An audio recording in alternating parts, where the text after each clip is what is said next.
All right, well, first I want to thank Mark Singer and Kim and the North Scottsdale Church and the pastor for inviting me here today to share with you what is going on in the Middle East.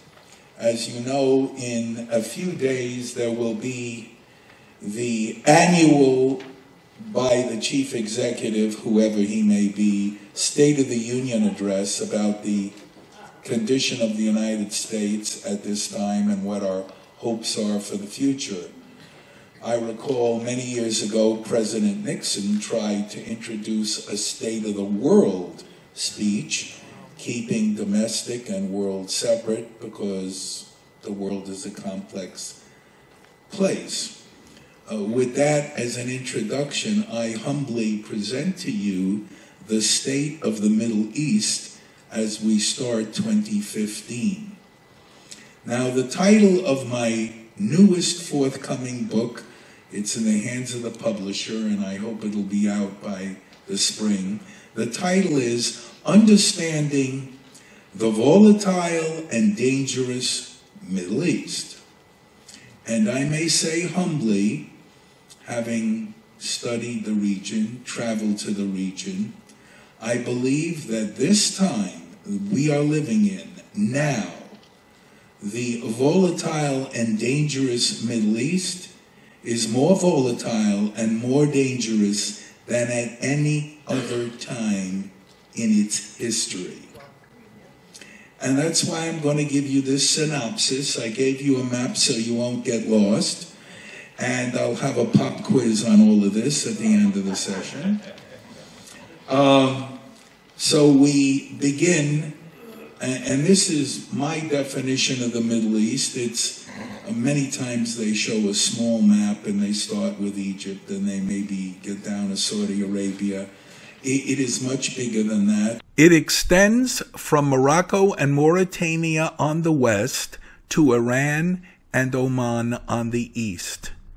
From Cyprus and Turkey in the north to Yemen, Sudan, Djibouti, Somalia, and the Comoros in the south. But in any event, here we go. If you have questions, there'll be a question and answer session after my presentation. We will have a few announcements as well, and I will answer every question that you have. Starting in what the Arabs term the Arab Maghreb, which is the Arab West, we start with Morocco.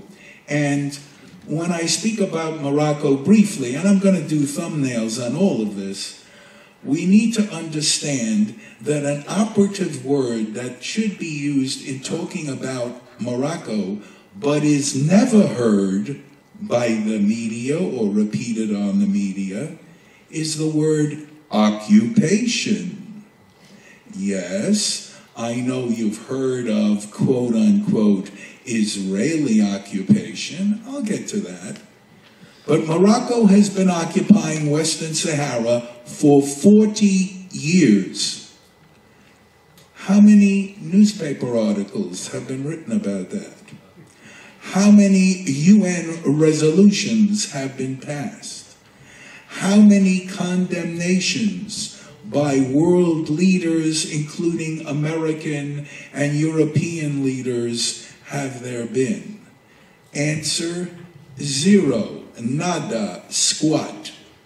Morocco took this huge landmass and absorbed it into its kingdom. Nobody says anything.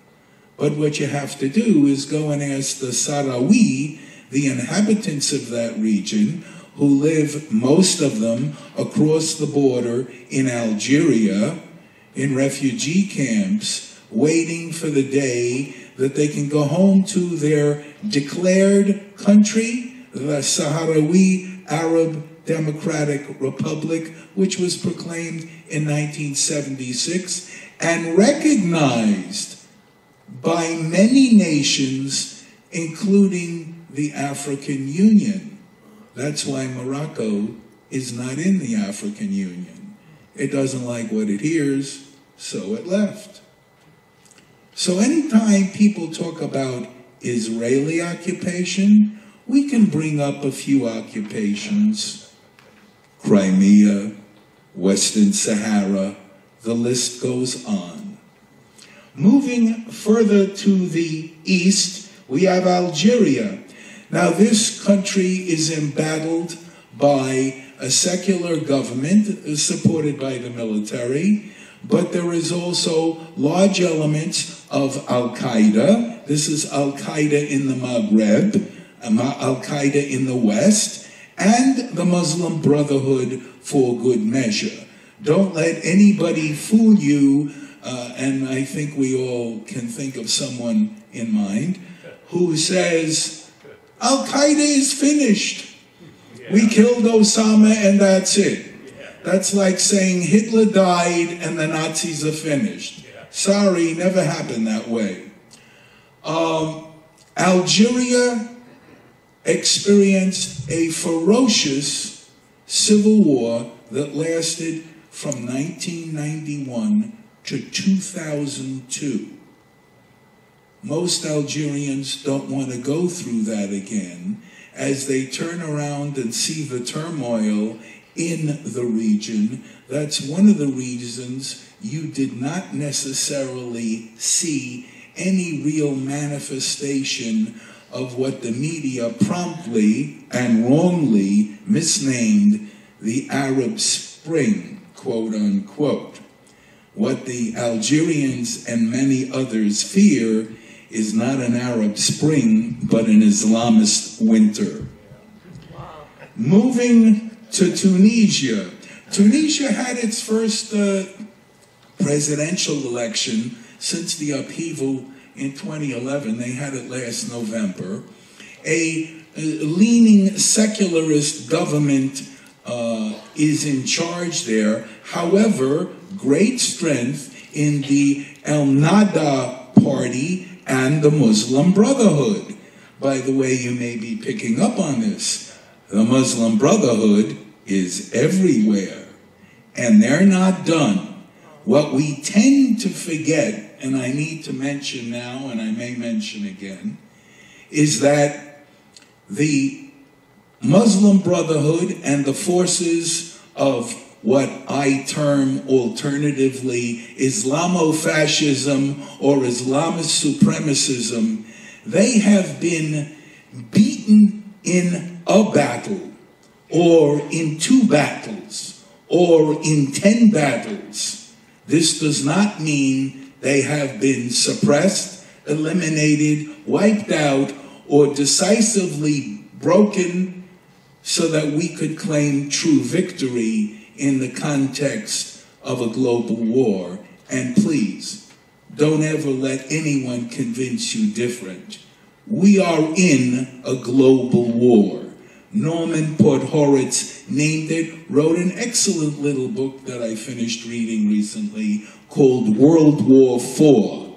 In case you missed one, the Cold War was World War III. Global, 2 great antagonistic ideologies. That's what's going on now with us. Unfortunately, we have not really been fighting back.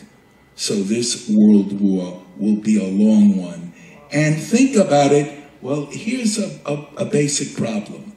The American people, by and large, are very impatient. I gotta go to the dentist, let's hurry up, let it get over with, that unpleasantness of drilling my teeth, and I'm out of here. Okay? Hurry up and get to the next thing. Well, wars don't work that way. Wars end when one side prevails over the other. Remember in World War I, we were in that war, the United States, not the length of the war, but our participation, we were in there for about 1.5 years. In World War II, we were in there about 3.5 years. The Cold War was 42 years. This World War IV will be decades, especially since we've had such a splendid beginning and American riposte. But back to my point about the Muslim Brotherhood or Al-Qaeda or both or any other group, for they change the names to protect the guilty when there's too much notoriety that even the mainstream media can't avoid putting it in there. Like what happened in Paris, they had to use the word Islamist, but then they found qualifying adjectives to obfuscate the whole thing. The fact of the matter is that if you beat them in a battle or two, they will come roaring back with a counterattack. And don't be fooled by the counterattack when you hear the people on the left globally, not just here, but Europe, the Middle East, even in Israel, the leftists are unreal. They scream, "We're losing, time to leave." So some of you are young enough to recall, we had this little incident in November and going into December of 1944, which we called the Battle of the Bulge, the offensive in the Ardennes. Look up the statistics. I had it written out. I have it ready if anybody asks me about that on the radio show. We took a pounding, and I sit there and say to myself, you know, had the media of today been around then, they would have called for Roosevelt to face facts, the war is over, pull out all the American troops from Europe.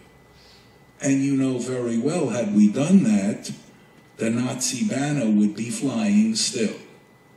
So you must understand, anytime we gain a success, the enemy will redouble efforts because they have studied our history better than you know your own history, redouble their efforts to counterattack, inflict a bloody nose or worse on you. The current method is decapitation of the head or crucifixion, and make you leave, and then they win. Everybody knows this. Talk to military men who participated in the Indochina War. No, it's misnamed Vietnam. Media again. Let's make it seem smaller, but it was bigger. We won. How come the other side prevailed? Because they undermined us. Then our media and other politicians push that image, and the American electorate, who I fear are not only low information and low knowledge citizens, but becoming increasingly more so.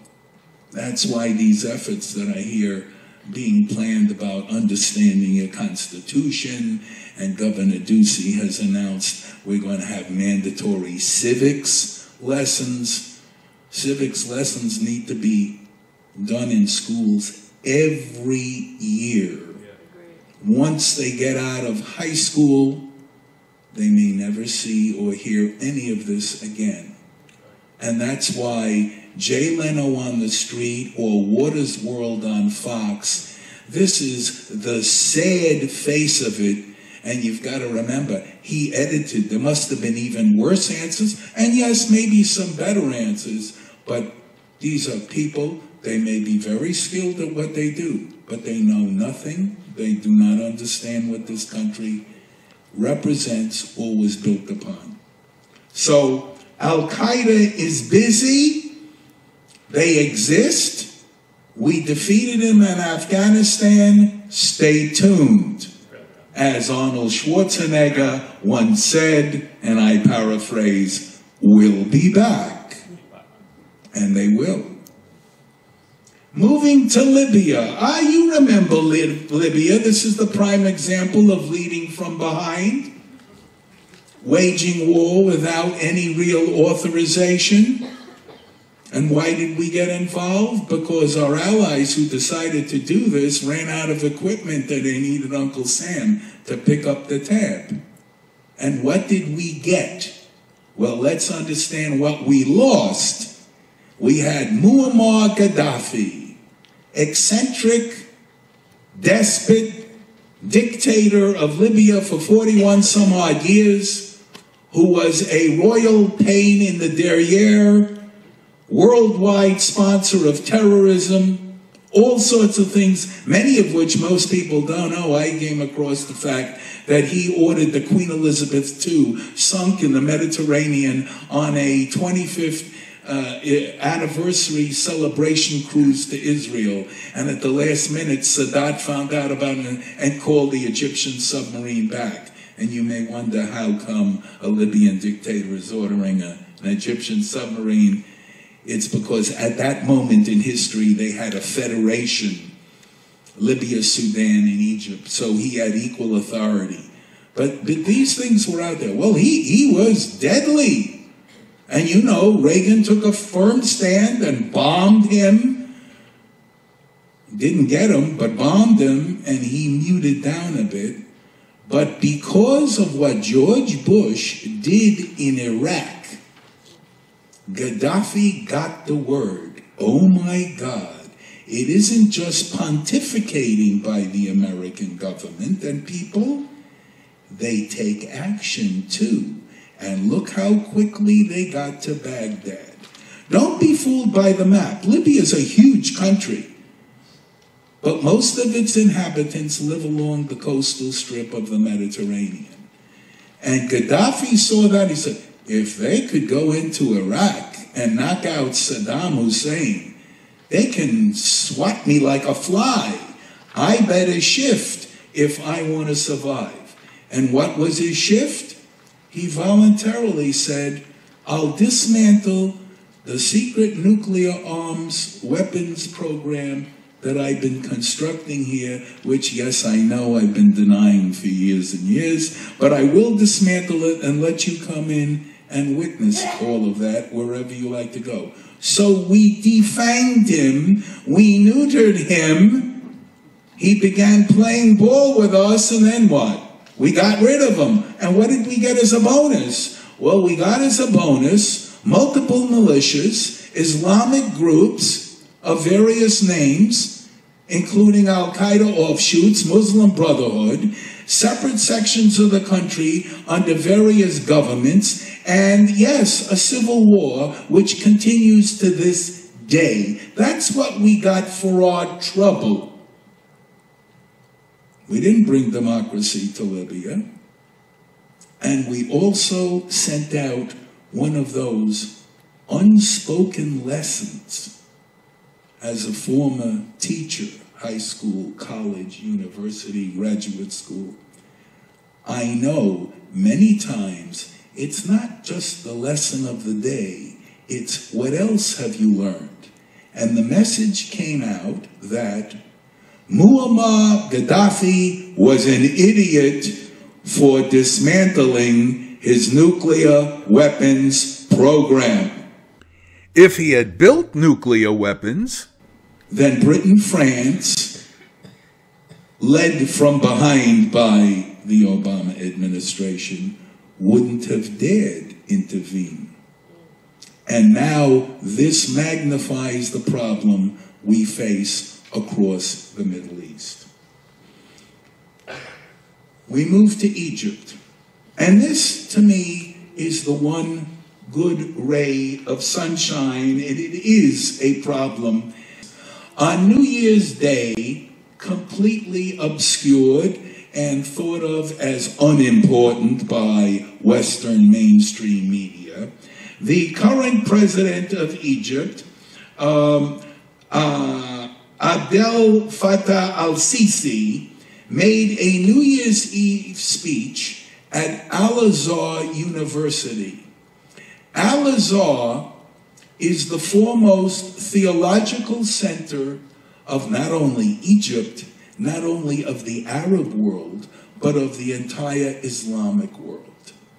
And to a group of prestigious imams, theologians, and others, Al-Sisi, who should be regarded now as a hero globally, commented about the need for, quote, religious revolution.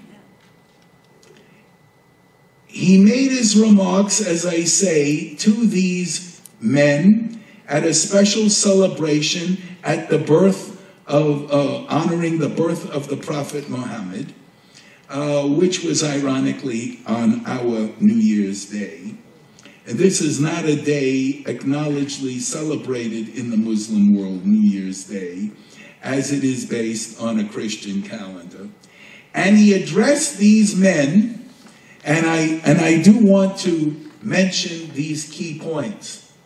It is inconceivable,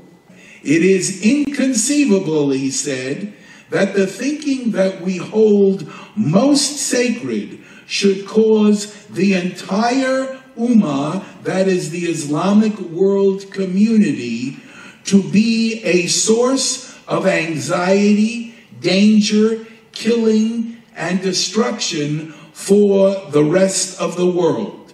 Impossible, end of quote.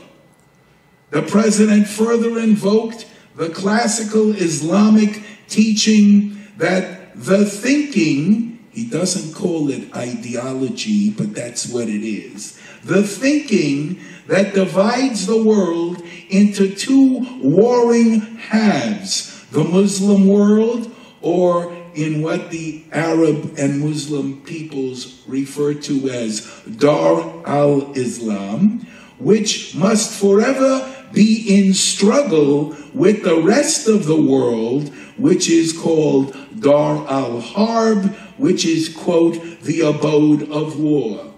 Till, in the Quran's words, quote, all religion belongs to Allah. This is in Quran, Surah 8, Ayat 39.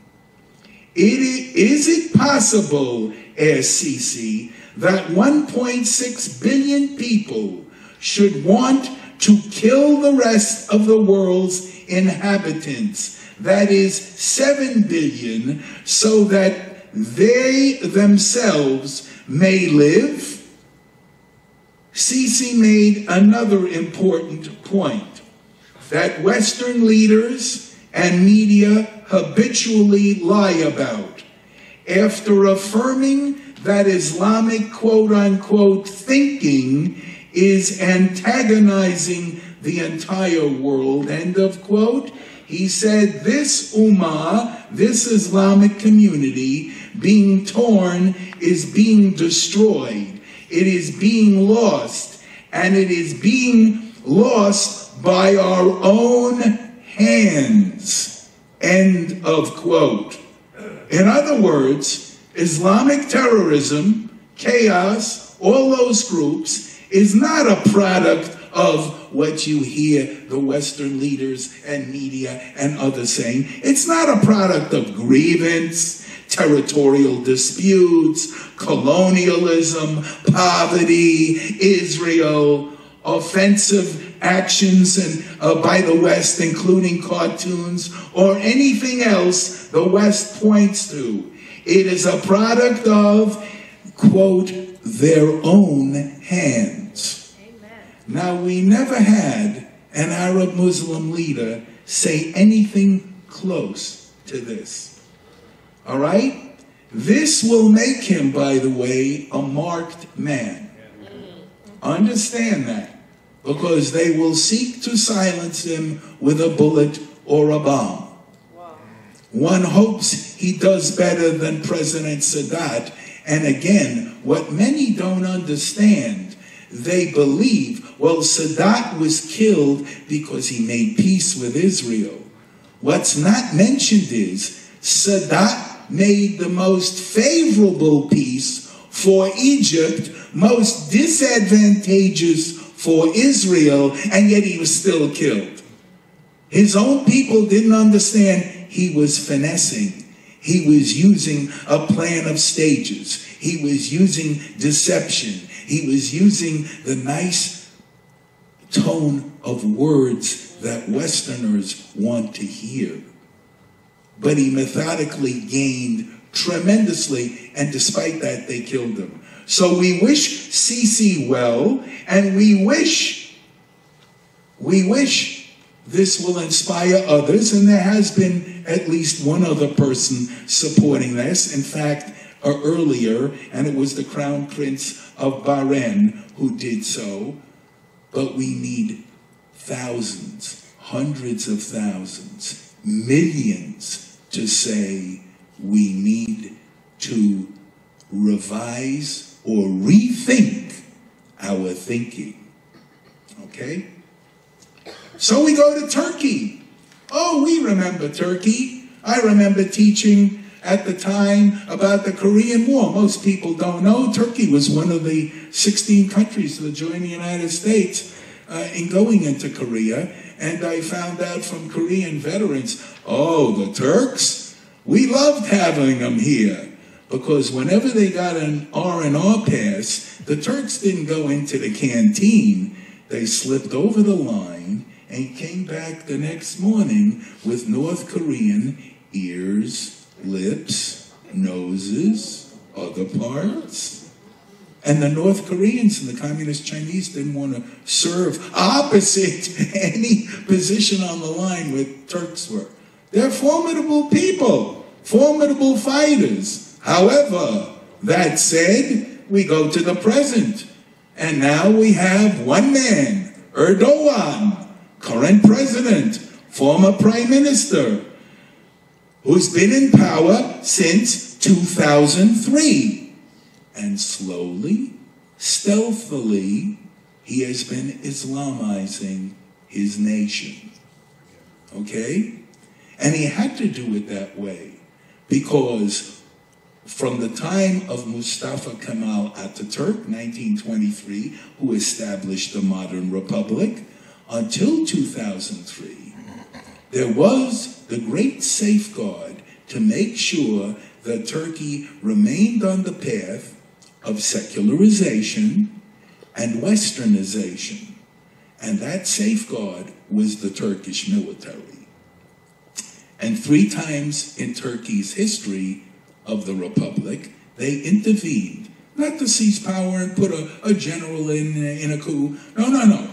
To restore the secularist power and continue the trend. Well, Erdogan knew his history, and he is the one who decided, I will stealthily purge the military, purge the press, purge other political parties, so that today Turkey is well on the road of Islamization. All right? Instead of being part of the solution in the Middle East, as some hoped, Arab countries around, look at Turkey, what a nice secular, pro-Western oriented country. No, Turkey is not the solution. Turkey has become a new, additional, large problem. Turkey encourages the jihadism throughout the Middle East, North Africa, and beyond. Turkey is too big, too Islamist, and too un-European for the European Union. They don't want to let it in anymore. It was hoping to join the European Union, and the Europeans don't want to do that. And one of the big reasons is, oh, here it comes again, that word, occupation. We don't hear much about this one either, do we?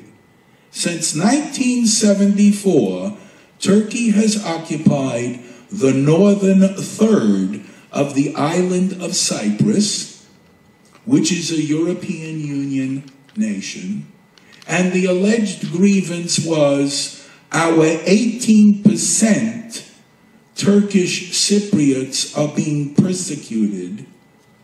Sounds familiar. I remember that funny little man with the mustache. My Germans are being persecuted. You must allow me to have A, B, C, X, Y, Z. They invaded and took over 33% of the island. And the Attila Line, nice name they picked, deliberately, the Attila Line partitions the island, partitions the capital, Nicosia, and the Turks, who accuse others of doing this, but never will fess up to their own, they didn't admit the Armenian genocide to this day, They ethnically cleansed every Greek Cypriot from the northern part of Cyprus and brought in outsiders from Turkey to settle that area, changing the demography on the ground so it will never go back to the legal Cypriot government. But you don't hear this at the UN. You only hear accusations that the Israeli occupation is ethnically cleansing. Excuse me, it isn't even an occupation. How can you occupy a territory that has only claimants to it, and coincidentally, Israel has the best legal, biblical, and right of self-defense claim to that area? So what we see is the world turned upside down, and the reversal and inside-out use of, I'll call you an occupier, what I'm doing is not to be discussed. Your speech insults me, so I want to suppress it. But I don't have to be accountable for my speech. This is what's going on. And it's about time more people know these facts and begin to say, wait a minute, let's look at the record. Let's look at history. All right, Erdogan and his government have neo-imperial aspirations, and they think in terms of a neo-Ottoman Empire to have tremendous sway in the Middle East. It's been aiding and abetting the Nusra Front. They're Sunni. Turkey is mostly Sunni, against the Assad regime in Syria. It is assisting the Islamic State, or ISIL. Yes, ISIL is a better acronym than ISIS. ISIL means Islamic State in Iraq and the Levant. But of course, most media, they've got journalists, if they look at a map, I'd be surprised, haven't done any research. The Levant is an old historic name going way back to the late 18th century to explain the coastal area between southern Turkey and Egypt, including the hinterland. So the Levant includes southern Turkey, Syria, Iraq, Lebanon, Israel, Jordan, even the Sinai Peninsula. But they don't know that, so let's play with ISIS, and what do we call it? ISIL, ISIL. Waste sentences on all of this discussion. But Erdogan is assisting the Islamic State, as it styles itself now, because he's got an open border. How did the girlfriend of the killer in the Jewish market in Paris get back to Syria? She went to Turkey, and they let her walk across the border. Remember, this is the guy who, when George Bush wanted to get rid of Saddam Hussein quickly, because we truly feared, and he did have them, he'd use the chemical weapons he had, Turkey said, no, you can't invade from Turkey from the north. That's our so-called NATO ally. All right? Erdogan has broken with Israel. Israel and Turkey had a very strong intelligence and military connection under the secular government. But he turned around and decided to make himself the darling of the Arab world, the Palestinian Arabs and others, and Israel is an aggressor, and we should put Israel in the dock, and all the rest of it, and it spews out forever, and the Israeli left doesn't even know what to do or how to say anything about that. Theoretically, it's a NATO ally. In reality, it is a part-time NATO ally, starkly symbolized by the military exercises which took place recently. between the Chinese army, think about the Chinese in Turkey, the Chinese army and the Turkish army. When's the last time any other NATO ally had maneuvers with the Chinese army? I can't call the Korean War maneuvers. So, okay. So here's the guy. We have a problem with him. All right? And he's trying to straddle the fence. And yes, there are times he's Sunni, Iran is Shiite. He wants to be a regional hegemon. Iran claims it's a regional hegemon. They at times will differ, but there are times they cooperate. So this man, and I've seen people say it, I believe it, we need to, if you want to be kind, suspend Turkey from NATO membership until its government is reformed or changed, or better still, expel it. Because at this point, they're doing more harm than good. Imagine Turkish generals sitting in at NATO meetings as they try to plan strategy to deal with threats in Europe, threats in the Middle East, and threats in North Africa and the Indian Ocean. Moving to Syria. So we have, you've got to keep score.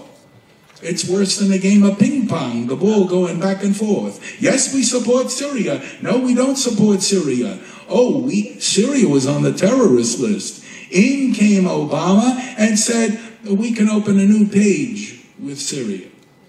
Yeah, we know how well new pages work. New page in Libya, new page in Syria, new page with Cuba. Oh yeah, all these new pages work well.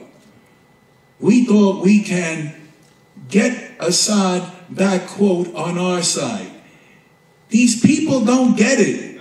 They don't want to be on your side. They want their own side. And how are we going to do that? Oh, they had this great idea at that time, 2009, just as Obama came in. We'll sponsor a Syrian-Israeli peace, just like Egypt. And what will that mean for Israel? Well, you got to give them back the whole Golan Heights.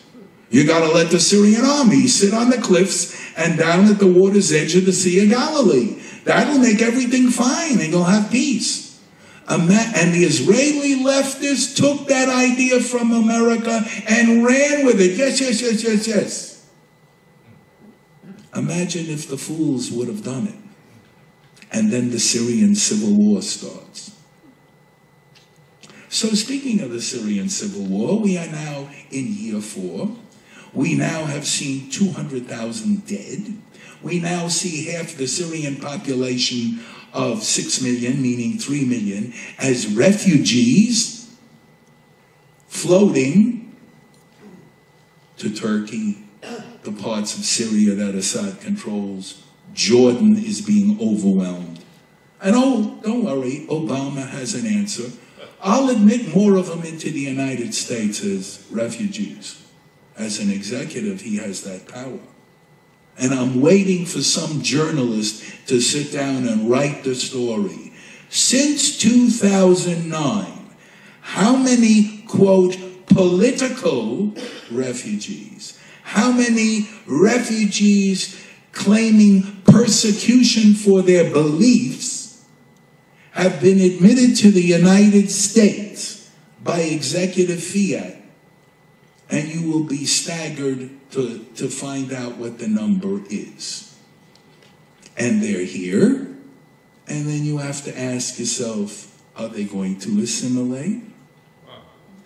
Like those in France, Belgium, Sweden, United Kingdom, Spain. Time does not allow for me to run through the list of those countries. Okay? Assad is winning and will continue to win. I said it on the show, and I know you listened to the show. I've said it on the show. Iran will fight in Syria to the last Syrian. Iran does not want to leave Syria. It's got a dream, a Shiite crescent. You look at the map. Iran, Iraq, because Iraq is majority Shiite. Iran, Iraq. Iraq is a Iranian satellite now. Syria, Lebanon, and then you jump down to Gaza. Iran has influence on all those places. If it loses in Syria, the crescent is broken. Iran doesn't want that. So they will help Assad. And besides, Vladimir Putin, he too wants to keep Assad in power, because Assad has been the most faithful and loyal pro-Russian of all Arab leaders over the past 30, 40 years.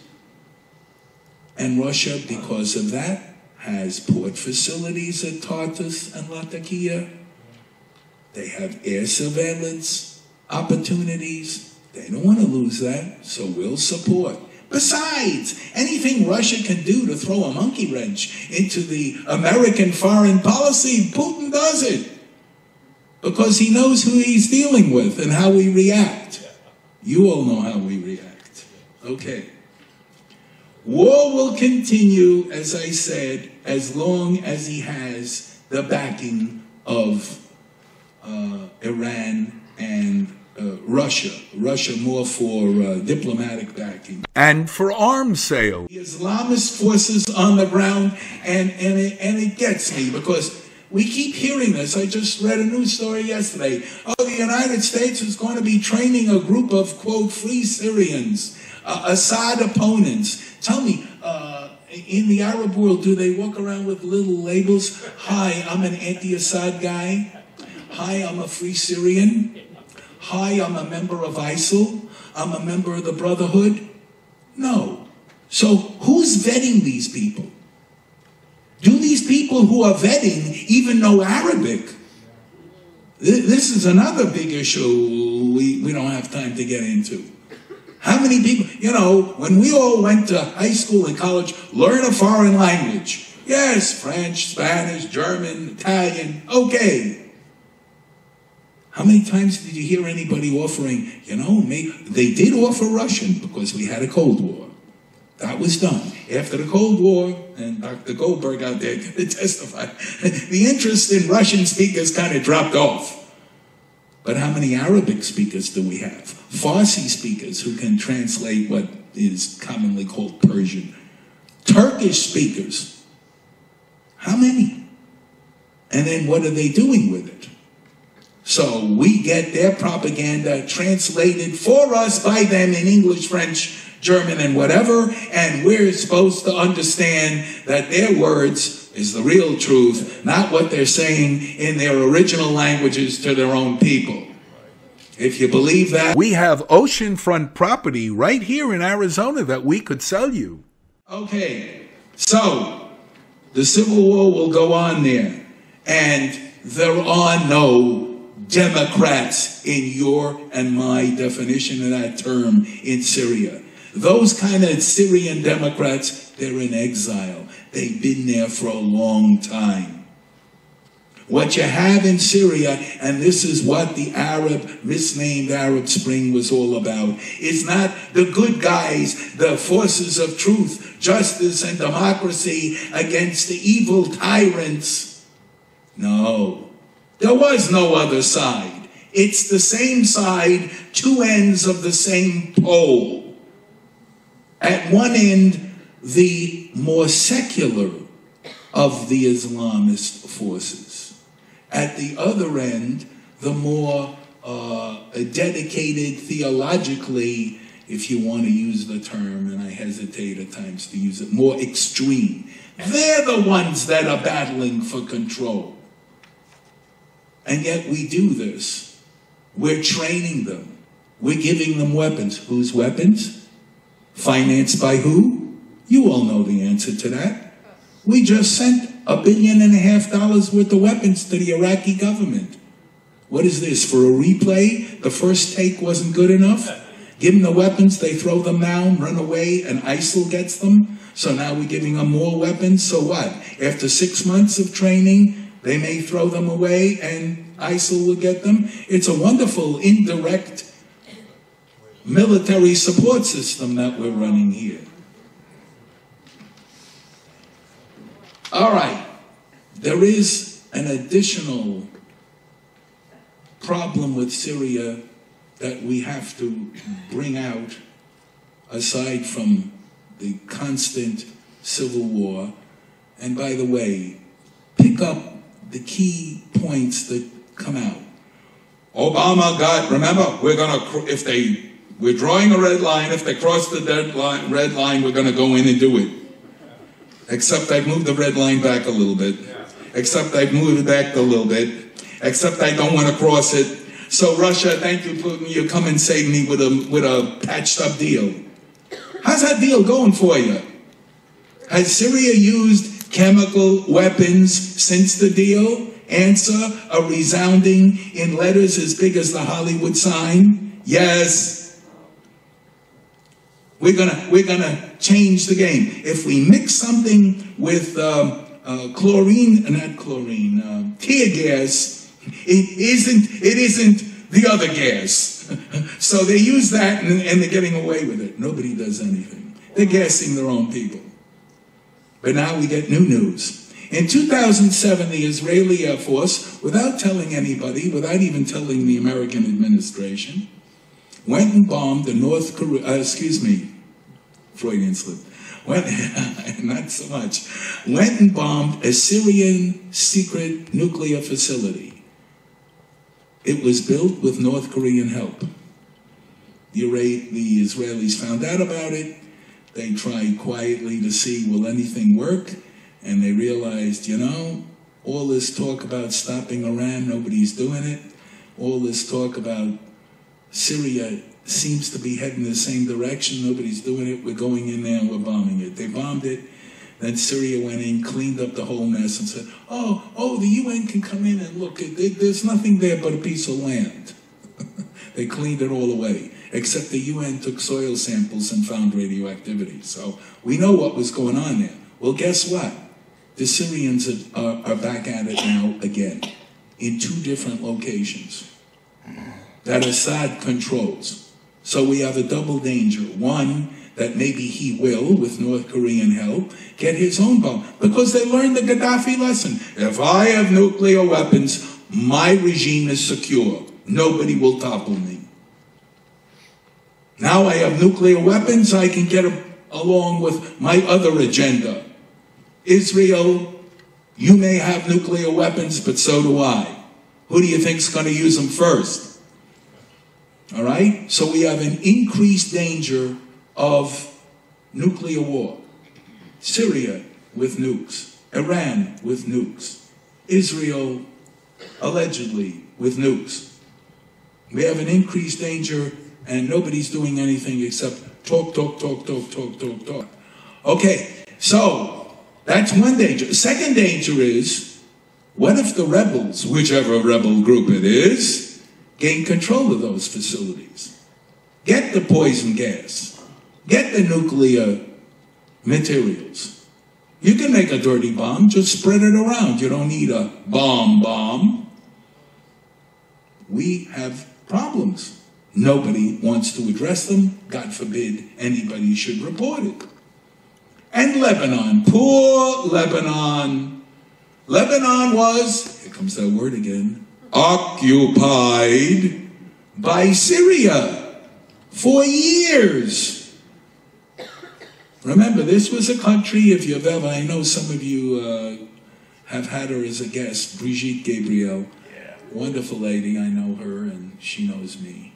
And she tells the story of what befell the Christian population of Lebanon. And this was a country that saw the Christians lose position, in part because there was not enough support from the West. In 1860, the French sent an army and made sure the Christians were left alone.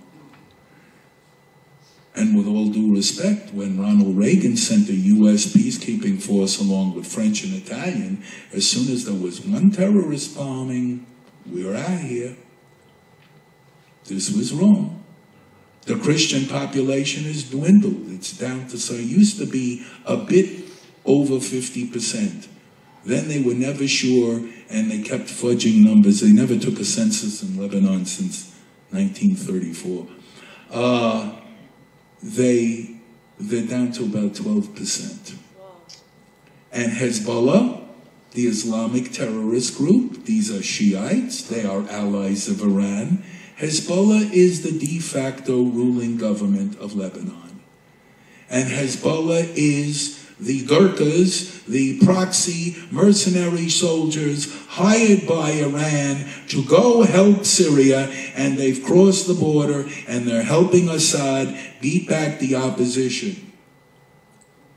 And they've armed to the teeth, and currently they have 150,000 missiles of all ranges, including missiles, several hundreds, that can reach as far south as Eilat, Israel, which is the southernmost tip of Israel on the map.